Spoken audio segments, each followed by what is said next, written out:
Support for this podcast comes from the patrons at patreon.com/FMLFPL.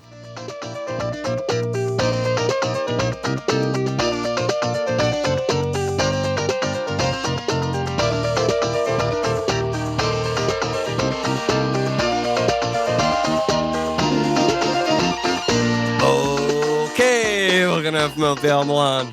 This Walsh. Week okay because I'm sick as fuck. And yeah, what's up? Chilling.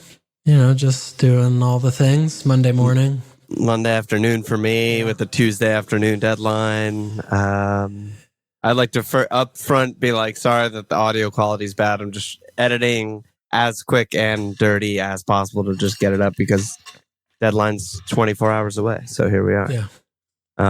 Less than 24 hours away. Yeah, by the time it comes out, definitely less. Yeah, fuck.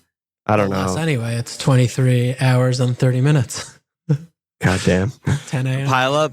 You think the pile up stops and then the pile up always continues. The pile up always wins in the end. Yeah. Let's look at Team Walsh here, dude.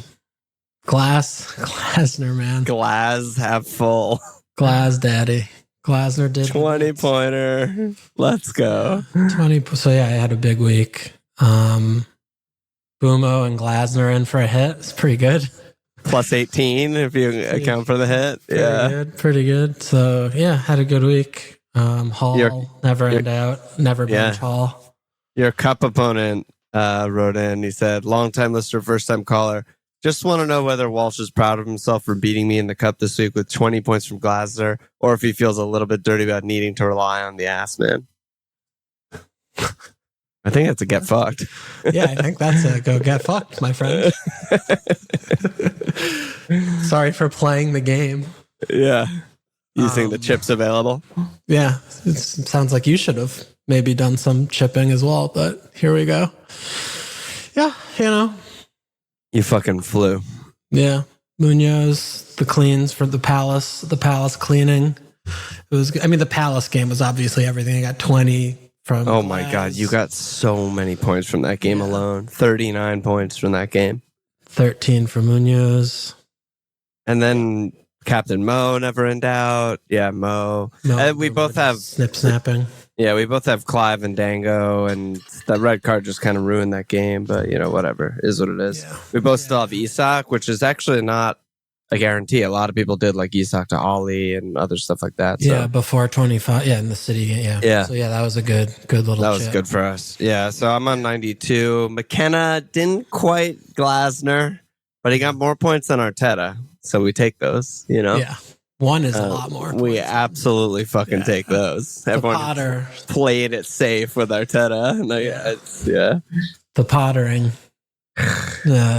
God. On the Patreon pod and the live stream, I was really feeling Potter, but it was too crazy. Everyone talked me out of it. I think rightfully so. It was very insane, but it came through in the end. But still 92, still a nice green, still a cup win.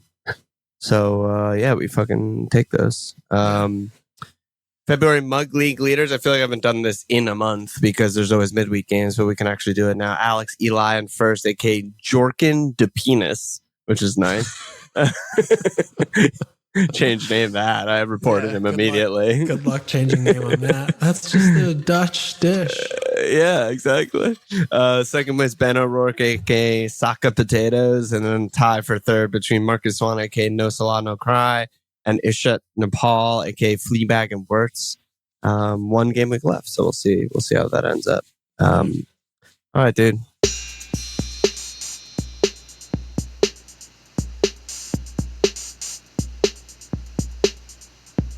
Where are we beginning here? Well, I'm very much tempted to wild card. So did you pull it? No. Okay. Calm down. Did you pull virtual murder via gunshot wound? I was just I'm hovering. I'm very much contemplating. I think the way my team is set up, it makes sense to either do it now or next week. I guess I'm more of like, is this short week the best week to do it? Or do I want to just kind of buy another week and, kind of roll them out and then, look at things again in 28? Yeah. Basically, like my team is really heavy on 29 blankers. So I would need to free hit in 29. So I would basically just be kind of dead ending to free hit in 29 and then look at my team after 30. And I don't know, I feel like I'm just going to have a team I'm not too happy with for a lot of weeks versus, doing it now is part of my thinking. But also, what's the difference between this week and next week? Nothing really. Nothing. Just right? more information. Okay. I get out of some bad fixtures that I don't love to see. Like I have, bad defense. This week, you mean? Yeah. I have Watkins. I'm pretty, away Liverpool, away Palace. Yeah. And I mean, a big part of it too is I'm pretty jittery with the Bournemouth situation after watching the game and knowing that they're going to be on a day's rest. Like, I don't think that that's going to be, they're very well positioned for this Brighton game down there in the little Darb. I'm anxious about that going well. I think it's not going to. But the red card just ruined that game, right? I feel like there were no other takeaways. Like, I was just like, they're down a man for 60 minutes. So, Yeah, but it also has the knock-on effect of possibly ruining them for the next game. Right. Because everyone had to go, 125%. And Zab out isn't not a big deal. Like they are playing with someone no one's ever heard of at right back. They have no full, he's at, like they don't have. It's going to be like, who even knows? Like, I don't know. They're going to have to play center back and Hill right back or something like that. Yeah. Hill sucks. So, they've been tilting the field and making up for it a lot by, I think, just having a lot of runners in midfield and Areola does a good job. But I just feel like, Evan Nielsen's back. Clivert's starting to get something. I know, that's where again. And like Django's, they play with 10 men, but he was doing a lot of like dropping deep and the defense is like, I have Hutch, like all of a sudden I'm sitting here with my 3 Bournemouth. I'm like, do I want 0? I kind of maybe want 0. Well, I mean, they still have, away Brighton, away Spurs, you could argue for a while about how good or bad those are, but then home Brenham, home Ipswich, away West Ham, home Fulham. Like it's still to me just a team where I'm like, I expect them to, win 3 out of 4 of those and maybe draw another or something like that. Yeah. I don't know. A Zab out is bad, obviously, but one thing with Bournemouth that I am kind of like coming around to is this notion of like they've been good all season. Yeah. And also this recency of 4-1 Newcastle, 5-0 NFO, like 3 against Southampton. I mean, they had some really good performances lately, but I think those are more outliers, not who they are. Yeah. Really to me, like who they are is kind of when they were kind of scoring about 1, 2, or 3. 2-1 wins and stuff like that. 2-1. Yeah, exactly. Where, it's being spread around and Clivert subbing early and the defense is good, but not phenomenal. Yeah. So I'm just, I think that they're all good picks, obviously, for their price. And also that doesn't mean that much. It's not game week 1. So I'm just kind of looking again there where I'm like, what am I, I don't know. It feels like you make a lot of changes on wildcard. Yeah, I make a lot of changes. So obviously Watkins, I don't want anymore. And, Isak, I wouldn't keep. And, I would just make so many changes. So. Really? You think you'd get rid of Isak? I think so. I think I would just get rid of him because I'm not going to bring him back in 30. Hold him to 29. The next 2 fixtures are terrible.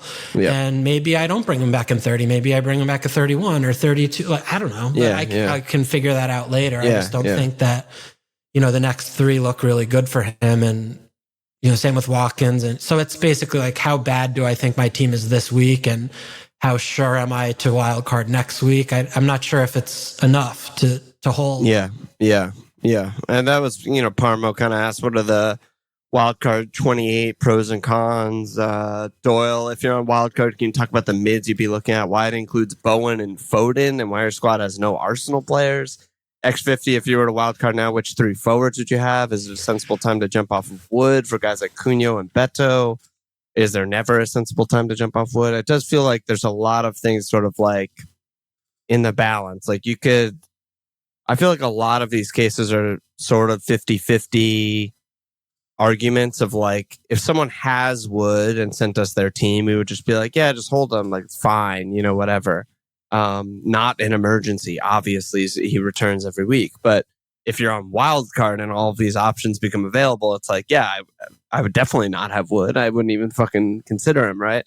And like you were saying with Isak too, it's like, if you have him in your team and you have to use free transfers to get rid and then bring back, it's like, no, don't do that.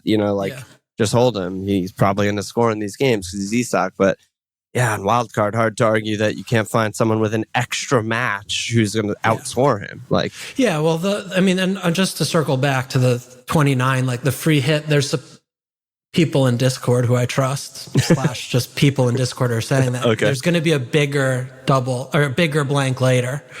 You told me about that. 29. So you also on wildcard have to delicately balance, really only having 3 of the blankers, which, obviously Mo is a given. Yeah. And then, you have Palace and Newcastle. So, how are you going to hide and who are you going to hide? So you can't just put 5 of them in your team. Yeah. Unless if you want a free hit in 29, which is part of, to me, the attraction of wildcarding before then is to get out of the bad 29 situation. It doesn't seem like a good free hit.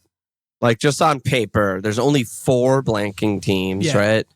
And Liverpool are great, and you want Mo, maybe only Mo, or Mo plus one other, maybe Trent. But then it's like, Palace guys, you want Munoz, like maybe Mateta. Newcastle, like you said, nightmare 2 fixtures before the blank. Villa are fucking weird. They have 3 aways in a row.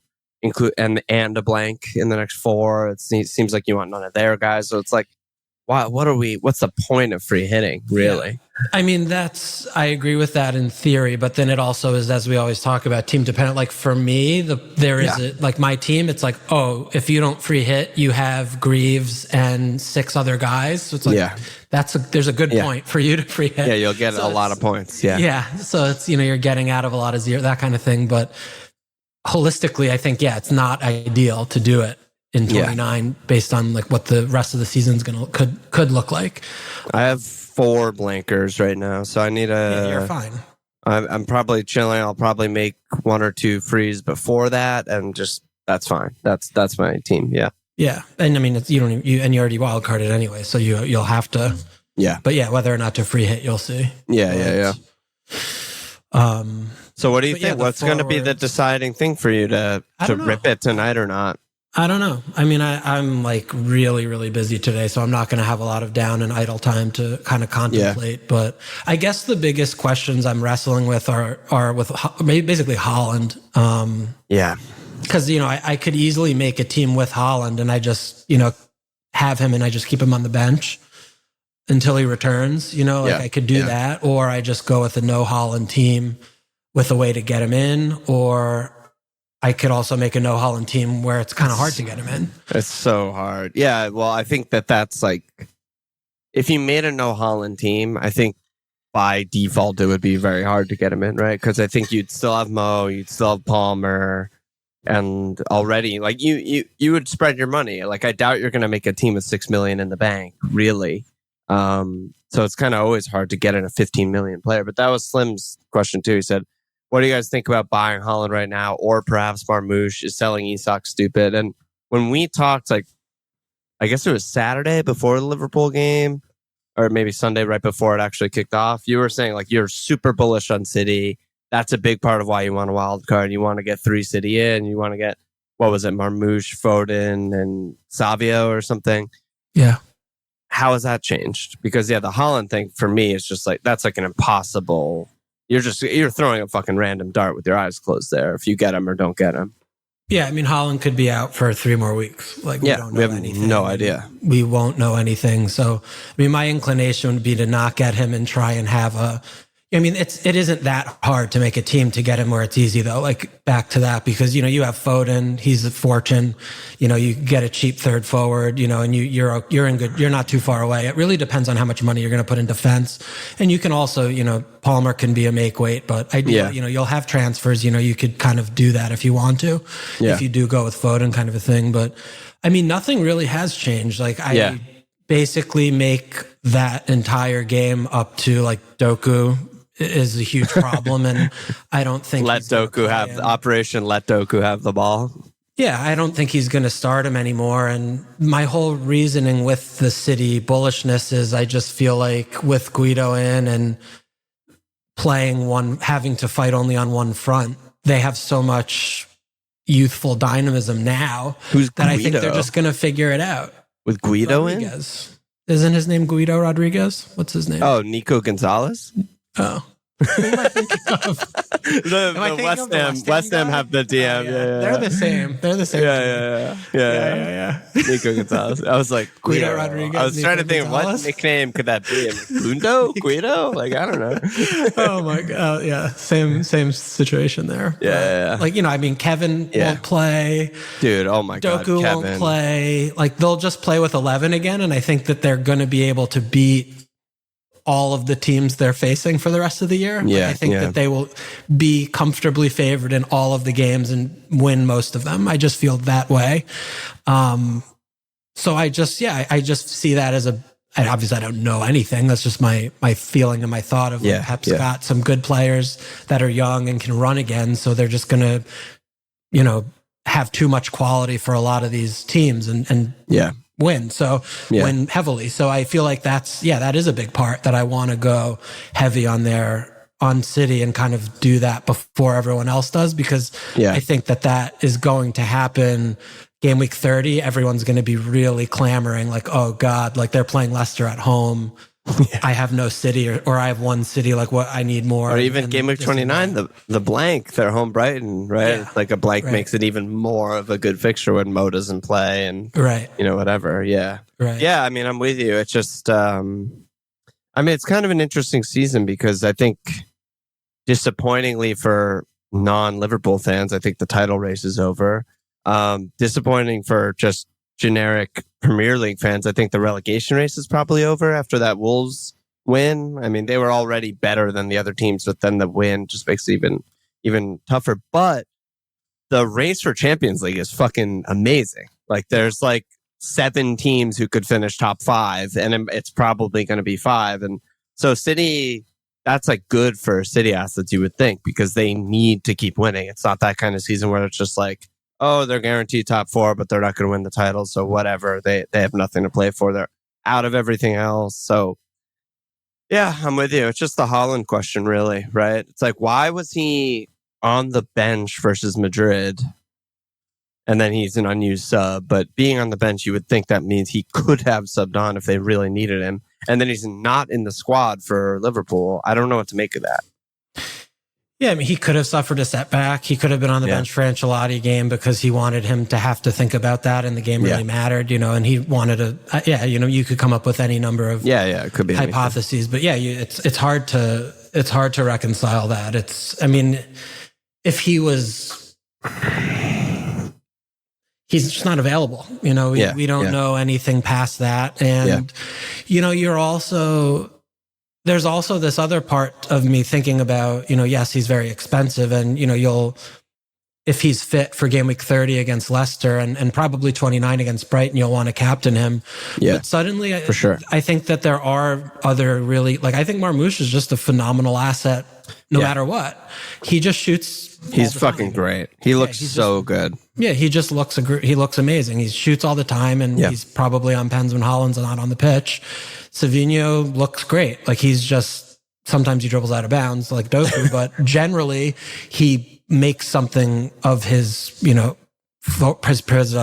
positive actions. And, Foden's been really bad, but we know what he can do on any given day where he just, finds some hot form, but, he's active. He looks fit, which is the most important thing to me. He's maybe not being put in the best positions for FPL points every single game based on who else is playing. But, when we go back to if City start doing the 3+ goal thing, then we're back to just, they're all good. It's just more coveragey. They're all good. They're scoring. So, well, that's kind of what I was going to ask you also. If you just, and I know we're spending a lot of time on this, but I think it's the most interesting thing probably to talk about is City right now is aren't you worried about just guys missing games here and there but maybe that's okay, right? Because you're on wild card, you'll have a backup. Pep doesn't like to use his subs, you'll get an auto sub, whatever. But like, I look at the team last night and like, yeah, Kev was awful. Yeah, Doko was awful. Like, blah, blah, blah. But also they're not going to get 0 minutes for the rest of the season. That's not realistic, right? Like, and Gundo's not going to get 0 minutes, and Kovacic is not going to get 0 minutes, and McAtee's not going to get 0 minutes. And then you plop Haaland on top of it. I'm like, I don't know how many times the best 3 guys are going to start together. You know what I mean?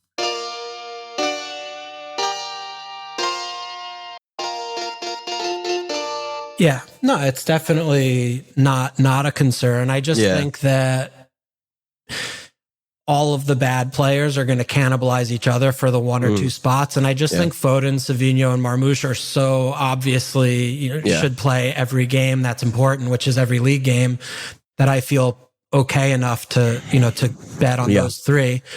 And, the team that I would make I've been putting Beto in a lot of them as the third forward, where it's like, I never want to start him because I think he's terrible, and I don't know what I don't believe in this. There's some sustainability here with Everton moving forward. The Moyes Renaissance, yeah, and then they have also a really difficult bunch of fixtures coming up. So I mean, again, I never want to start him, but he's 5 million, and if he comes off the bench for a surprise 0 from Sevilla, totally fine. Fine, he's probably on pens, with no Ndai, no DCL. And he'll play in 29, and hopefully 29 he's obvious. The one. He's like one of the most obvious picks. Where City, lose. And so I mean, that's like, I'm mitigating the risk obviously in that way. But okay. Yeah. Well, I'm just trying to come to any sort of conclusion on if you should rip it now or if you should wait, but I don't really know what the decision points are regarding that. Like, I don't know. Is there like, I don't know, it might just be like fixtures. Like, maybe I should be looking harder at fixtures. Is there a specific run that starts now where you'd want to say, get someone like Cunha instead of Isak, right? Cunha's home Fulham, home Everton, away Southampton in the blank.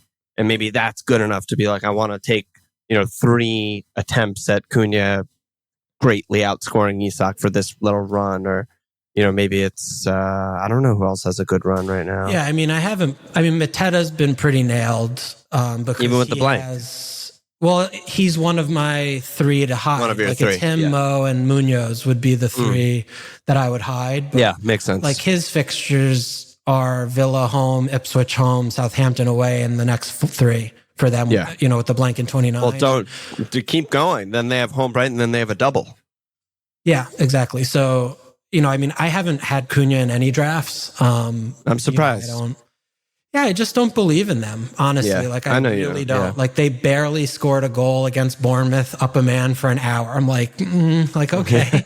Home Fulham, like, they're not favored in that game. Home Everton, like, they'll probably lose that game. Southampton's a good one. Then home West Ham, like, they shouldn't be able to break West Ham down. They can't break anything down. I mean, this is a bad team. Let's not get it twisted. No, of course. And, and I don't really, and he's Penn's talisman, blah, blah, blah. But I don't like him that much. I don't like the situation that much. So I just prefer other players to him. So you're going to love these questions we got. Hobb said, is Cunha a better pick than Ali right now? Yuval, is Cunha must own?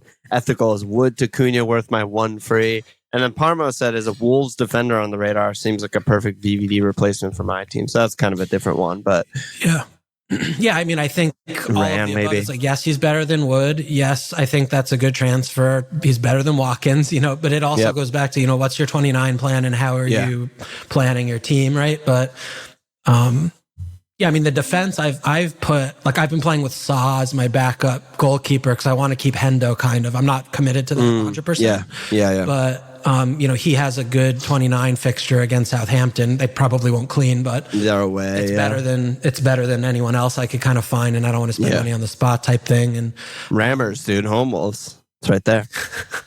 Maybe it's Rammers.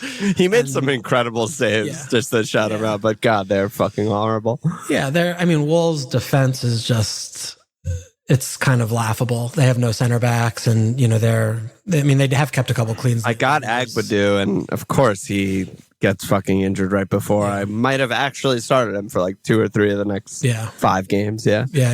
But I mean, it's like Aït-Nouri also is. He's not been attacking that much. Like, he's not playing wing at all. So he's just progressively bringing the ball up the field, and then he kind of like vacates. I mean, he's not never doing it, but he's very, very rarely compared to what we kind of were seeing it out of him earlier. I mean, like Doc is 4-3. I mean, he's been playing a lot. I just but he plays center back, and I don't know about any of it. Like you can't feel great. I think Aït-Nouri is probably worth it. I mean, it is true that he's attacking a lot less, but those were also really brutal fixtures. I think in more balanced 50-50 kind of games, he'll get up the pitch more. So but you still just don't feel good about. You don't feel good about a clean. Yeah. But as really Sammy famously said, you don't get them for the cleans, right? So you just get the fucking hauls. Yeah, I mean Aït-Nouri. Yeah, that's true. Let's see. There's a lot of questions this week. I'm trying to. Well, how long are we at? We're at 25 minutes. We can 20 more. We could go through. Kaz said Nkuku or Enzo for home Southampton for Chelsea. I mean, are there any Neto? picks? Yes, dude. Yes. Yeah, Neto's in my team right now. Neto's the pick, and I think fairly obvious, incredible pick. Like I literally just brought in Clive and Dango, and I'm considering just moving Dango out for Neto. Yeah, which I think would be very justifiable. Evan Nielsen's back in training. He was on the bench. Like, I don't think he's ready to start, but you'd imagine the minutes are going to start declining. And I mean, Neto's playing out of position forward. He's pretty nailed at this point with the amount of injuries they have and how well he played. And home Southampton, home Leicester, 2 best fixtures in the league. I think I'm just going to do that.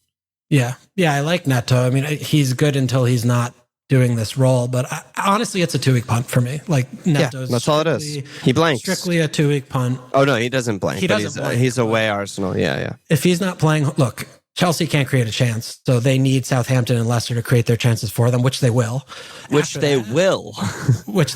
After that, I mean, they could just lose 3 games in a row. I mean, they play Ipswich at home in 32. I mean, the team is completely dysfunctional and discombobulated. He's just grasping at straws complete to try. Fucking mess. Yeah, he's just trying literally anything different he can think of at this point to see if anything works. And so far, the answer has been not really. So that said, home Southampton, keeper situation. Home Leicester. Yeah, the keeper's not good. I mean, the Leicester and Southampton fixtures are that good, though, that I don't even give a shit how bad they look. Like, I just want bites of that cherry. Yeah. So, I like Neto. I think I can't possibly ever go back to Enzo and advocate for him again. But I mean, he's 4-7, which is ridiculous at this point. Bonkers. Yeah, bonkers. Then, it's just so tough with someone like Enzo. I can't really think of another example like him in the game right now, but there are games where he is the best under 5 million pick in the game because he's number 10, crashing the box, basically striker, gets a tap in versus Villa. And then you have no idea where he's going to play the next game. And he might be literally one of the worst picks you can make. Yeah. Back-to-back games, he could switch from one or the other. So it's just, you can't go there. Can't go there. But Neto's the one. Yeah, Neto's the one. I mean, he is so cheap. Like if you're looking at, I want a free money up or something, and you don't have 6 or, I mean, he's 4-7. And Rodgers to Enzo and just start him for 2 games. Like, fine. Yeah, whatever. And Cuckoo's going to brace one of these games. I think I totally agree with you. I totally agree. It's a buy low big time because he hasn't really done shit. Anything. Yeah. But he's the kind of player that could brace either of these next 2 games. And he's had a really hard season. Like he just hasn't, this is the most he's played all year, the last few weeks. Yep. So, maybe he's just getting up to fitness. I still believe in him. I still like the player. I don't think he was just like some washed bad pick. No. He could only do it in Germany. He's not like Timo Werner. I think he's certainly a reasonable punt also. Totally agree. I mean, I wish I spent more time thinking about a Chelsea guy before I made my double move for Bournemouth. I mean, obviously, hindsight 2020, didn't expect a fucking Zabarni red card in the attacking third when I was bringing my double Bournemouth against home Wolves, right? I was expecting 3 plus goals. Yeah. But now that it's been done and now I'm like staring down the barrel and like we knew Evan Nielsen was like maybe close, like almost like a figment of your imagination. Maybe he'll train soon. And then he's just on the fucking bench. I was like, oh God, what the fuck? Didn't foresee this occurring. Yeah, did not see that coming. So I'm worried about that too. Yeah. Yeah. There's a lot to worry about. Liverpool questions. Dewitt said, is Sobo a real option now? Maybe the ideal third Liverpool, or has his production been more of a factor of Gakpo being out? Homburg, do I sell Gakpo or hold for the next two, sell before the blank? Same with Giannis asking what to do with Diaz. And then Parmo says, is Mo becoming a less important pick once Liverpool clinched the title early enough? Maybe the main focus will be on Champions League. That's crazy. Mo out? Yeah, that's not how you do well in the game this year. Just don't do that one. But yeah. What did you? I mean, Liverpool performance was quite dominant. What did you make of the scenarios over there? I just thought it was really impressive how they were basically able to be like, we're just gonna play a fucking Graham Potter game this game, and we haven't played that way one time all season against anyone. And this game, it was such a big balls slot moment of being able to be like, you can have all the ball, which is what Pep fantasizes about every day of his life, and you're never going to get a chance. And that's what happened. And they just couldn't, like, there was some article, I think it was Guardian or some shit that was like, even though City had the ball 70% of the game or whatever, the only time it felt like anything was going to happen was the 30% when Liverpool all of a sudden were breaking. And that's exactly how I felt in the game. I mean, it was really impressive. I don't know. They're great. Dropping Mo is a complete joke. I mean, yeah, just don't do that. The amount of goal and assist games he has is breaking records. He's at 285 points. It's fucking February. It's pretty good. And he never rests. He's not that kind of player where, you know, they have, City have had this in years past where they have a really tough Champions League game, but the title's basically wrapped up, and like Kev doesn't play the Prem game, but he plays the Champions League game or something like that.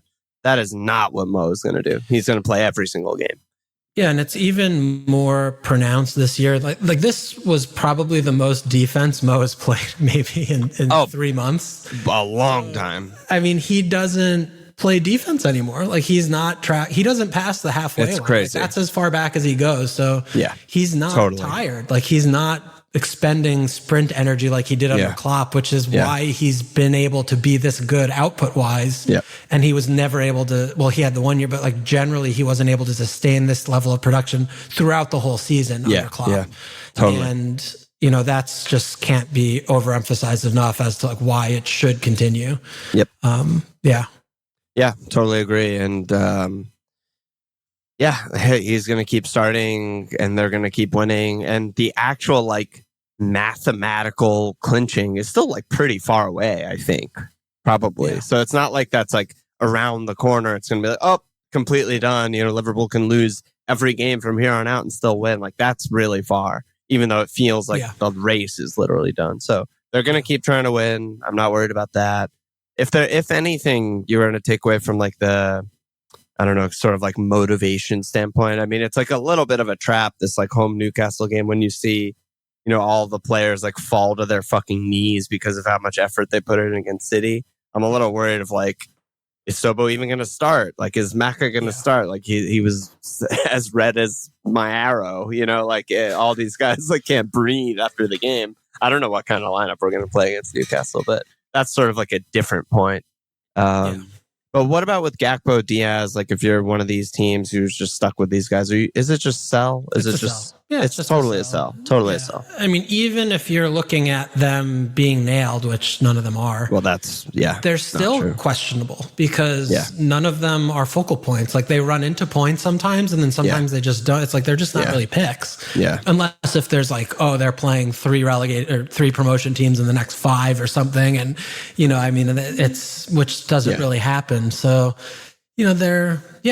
I think it's really just Mo. I mean, Trent's fine, but he's also Trent's really still good.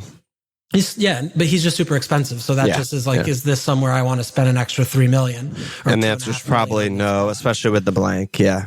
Yeah, probably no. But then it's like, how fast can I redistribute and blah, blah, blah. So, I mean, I think to me in my wildcard tinkering, I haven't even considered anyone else besides Mo on Liverpool for 1 second.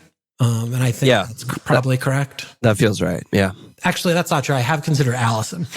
Okay. Fair enough. I probably won't go there, but yeah. Yeah. Even his saves are not like normal Klopp years where Liverpool played sort of more open at the back and more like, basketball game style. Like he has a lot of 1 and 0 save games this year where I feel like in the past, like even when Liverpool were keeping a lot of cleans, he was still just getting a ton of saves. Yeah. That's not really happening this year so much. Yeah. Who are you capping this week? Is it Palmer? No, I'm going to cap Mo. Yeah.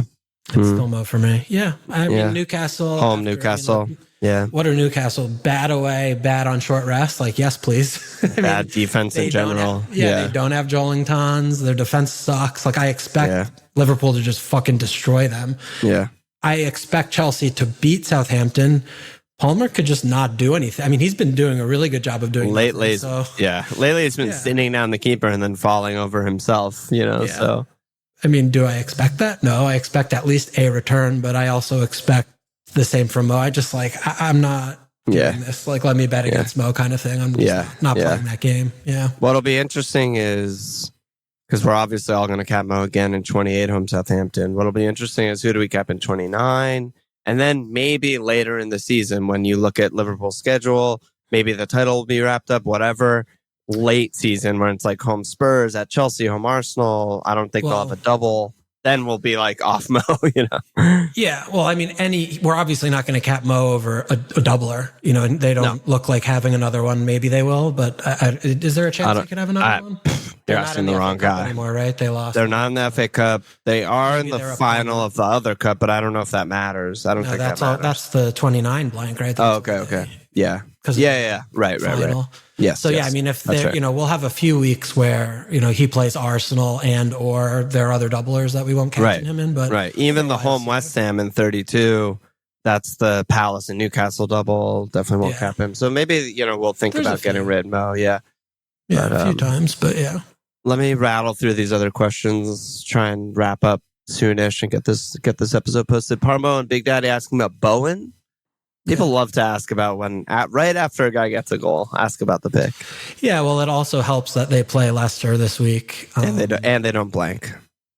Yeah, so there are reasons. Yeah, he's fine. He's 7'3". He's going to be, he's their best attacker. And, I just am concerned a little bit more with Potter and the style that they just have so few opportunities. It's almost like early season Lop where, Bowen was getting the trickle, but it's just a trickle. They just don't have enough volume for him to really haul ass. And, look, Leicester accepted because they could haul ass and score 4 goals against Leicester because they're a team that isn't Leicester and isn't Southampton playing Leicester. Yeah. Other than that, though, looking at like past that, I'm just like, you probably don't want him.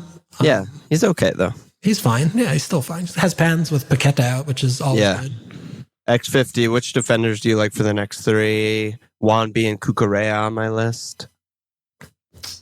Yeah, I mean... Chelsea defender. Ugh. Yeah, I mean, I know... Wanby. The fixtures they have, I know they're good, but I still don't trust Chelsea's defense. And it's so hard to pick a defender when you don't trust the keeper. It's like you can concede a nothing chance, and Jorgensen can just throw it between his own legs. Yeah. I like the 1B a little bit. I like them. He's kind of good. Than Wolves. They're 1B's 4-4, like Kelman's 4-3. I mean, these are cheap picks. So you could certainly do worse. I like that shout, actually. Yeah, I mean the goalkeeper. Yeah, I mean it's an interest. West Ham I think it's a little underrated. I'm glad the question was asked because I've been thinking about them. They've just been parking and being really compact and really organized. So I mean, since he's been there, they've conceded 0, 1, 2, 1, 2. Yeah, it's pretty good. I mean, they have decent personnel, and he knows how to set a team up, and they've been just. Basically, all game, all their players are in their own half. It's hard to score against teams that do that. Yeah, and I like the Western shout there for sure. And Wanby has just turned into a pretty decent attacking fullback. I mean, obviously he had the nightmare years at Man United when it was just like, what is this guy? All he does is slide tackle. And But at Palace, he would get forward and he was a winger in the youth system. And now you see with a different manager, it's like, oh, he actually can attack fine. And you just are like, oh yeah, he went to the Man United vortex, which removes all skills from players. He's so bizarre because he's just always running. Like he's always up and down nonstop. Like nonstop. His quality of his passing is very erratic, and he's a fullback. But what more do you want? He's 4'4". I mean, that's where it is. Is like we're used to him being 5 or 5'5" even, and he's been 4 or 5 the last couple of years. But now he is getting. I don't know. He's fucking fine. He's 4'4". He's fine. I mean, I feel like he has. What does he have? He has 2 goals, 3 assists. I mean, he hasn't gotten combined more than that since the 2020 COVID season. Like, what the fuck?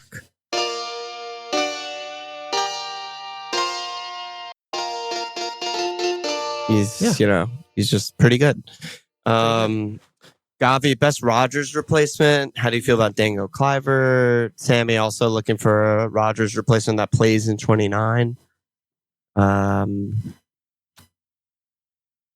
Fuck, I don't know. I feel like we've talked about guys who are good, but I don't remember who. I mean, Neto is like the short term, but he has a bad fixture in 29, so maybe it doesn't qualify. Yeah, I mean, there's Nkunku, but also bad. Yeah, I mean, no one has good fixtures all the time, so I think you got to sort of give or take one. I mean, Wolves don't have any midfielders. Clive is still better than all these guys, I think. Yeah, Clive is still probably better. And I also think that another transfer on the spot, right? Yeah, and I also think the early sub was just maybe circumstantial. Last 2 games, like they're already killing Southampton. That game's over. They're down to 10 men. Yeah. Don't need him in that game, So I don't hate the early sub from the context of like let him rest. They'll need him later for different games because they're another team that's in that race for Champions League. So. They can't really take their foot off the gas, so I like that. Right. Voldy shouting Beto. We talked about him. Catfink, who's the best mid-price forward? Cunha versus Marmouche is probably what it comes down to for me. Cunha, Marmouche, Mateta. Yeah, Mateta's right there. I mean, Beto's the cheapest and good if you need someone that cheap. I still like Delap. I mean, he still just like plays and gets. God. They just run around. I mean, did you watch highlights of that game? Yeah. I mean, as a McKenna owner, those first 10 minutes, I was like, "We're cooking, baby! They cooking, chance, and then it was over very quickly." But yeah, it's hard. It's hard. I'm just happy we went different ass men because we knew this would happen. One of us would get 0 or 1 and the other would get 20. And so I'm happy. I'm happy that it worked out that way. At least one of us got the 20 pointer. Yeah. We figured it out. Yeah, Marmouche is great. I think I prefer him too. Yeah. God, do I? I don't know. Cunha's so good. Yeah, it's really hard. Both is probably right. Mike would love to hear thoughts on Arsenal attack. Why? Who cares? I have no. Yeah, they're all bad. They're all bad. Yeah. Ozzy, what the fuck should I do with João Ladro? See, that's it. That's FPL question right there. That is what a fucking troll this guy is. It's impossible. The impossible. It's actually impossible. Yeah. I mean, Bournemouth at home. Welbs is maybe out, maybe fine. Like we have no idea. He said like doubtful, which is like the worst word you could hear out of his mouth. Yeah. You just can't rely on João Pedro at all. That's what it comes down to. Yeah. First on the bench, probably still fine. Anything more, it's too much or too little. Yeah. Fed is still on his ass, man. He said, "Do I keep Arteta?" Funny, or use my only free transfer to change managers? I'm gonna free hit in 29. Blah blah blah. He needs to start saving soon, but he doesn't have any other pressing issues in his team. I have not thought about Assman this week at all because most people are done. I mean, I obviously would not keep Arteta away NFO. I mean, what's the upside there? It's horrible. Yeah. What are the table bonus games? I don't know the table. It's too difficult to keep track. It's really confusing, but just looking at it, I mean, Spurs home City. Palace again. Yeah, that's a bonus. That's a bonus. Yeah. Palace home Villa is probably the best one, honestly. Especially Villa have been bad on short rest all year. Ipswich don't have one against Man United, right? Nope. That's fucking amazing. Wolves home Fulham. It's gotta be Glasner. I don't see another. There's no one nearly as good. It's such a classic. Like, we just don't do the things at home game. Yeah. I've seen which is like times before. Yeah. Which is what Fulham just did too. But I think it's Glasner, and I would use the transfer. I just think Arteta's probably like the 8th best pick this week or something at best, right? Like, you don't want that. Last question was Ozzy. He said, do I start Aina home Arsenal or Kirkes away Brighton? Really tough one. Yeah, that is a tough one. Hard to imagine a Bournemouth clean. I think I'd go Aina. I think it's Aina. Yeah, Arsenal are pretty bad attack. If they can just keep their noses clean on set pieces, they could easily clean that game. And they play some big center backs. I don't know. Yeah, I like that. I like that more. All right, I think we got to wrap it here. Yeah, we gotta get out of here. Yep. I do too. Slap Ass's new signups, Guy from Crowd and Andrew Fraser. Yes, baby, get in there. I kind of hurt my throat. I regret doing it. Walsh, any last words? I'll see you later today on the live stream, maybe? Maybe. I might fucking pass out. We'll see. We'll see. Check us out at fmlville.com. Follow us on Twitter at fmlville, sportspedia.com/fmlville. Subscribe to be with you.